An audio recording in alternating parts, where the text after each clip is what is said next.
Hi, my name is Luca Vassalli. I'm with Empower Semiconductor. We are going to do some testing today on the EP family of products, which is a collection of devices that have multiple channels in multiple flavors that basically are integrated voltage regulators. We have 4 different boards here, showcasing basically 4 of the many versions that we have.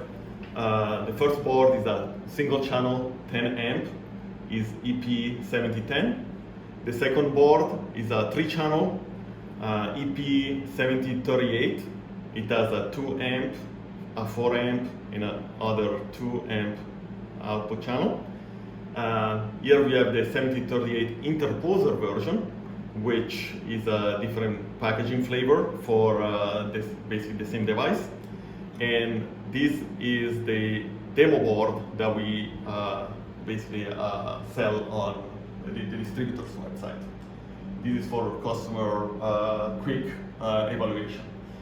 In addition to these 4 boards, we have a motherboard here that basically it's a lab on a board to be able to exercise all the features that these devices have.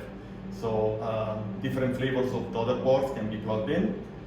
We are going to be testing the EP7027, which is a 2-channel version that has one output at 8 amps and another output at 2 amps. Here we have the motherboard controlling the EP7027 daughter board. The EP7027 has the 2 outputs. We are measuring the first output through a U.FL connector to really get a clean signal on the transient. And we have a signal generator plugged in to generate the transient.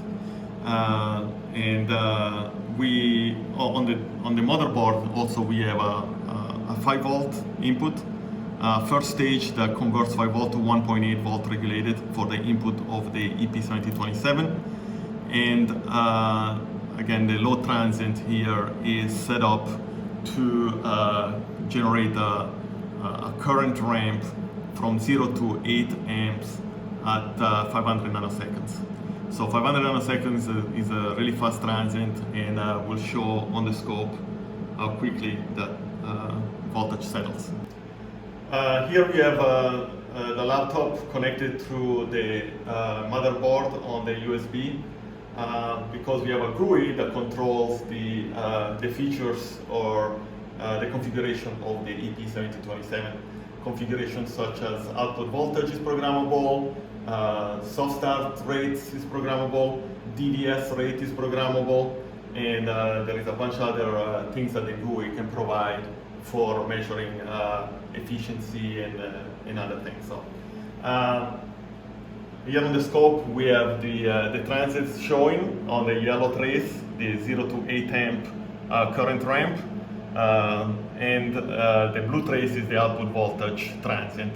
And as we see here, we have 70 millivolt transient on the way down, and it's pretty much the same level of transient on the load release.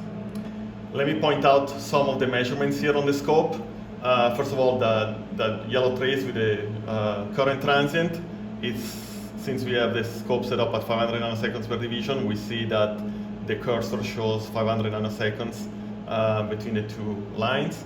And the blue trace, which is the load transient, the output voltage transient, again shows the 17 millivolt deviation here in a settling time that's basically in the hundreds of nanoseconds, if not faster.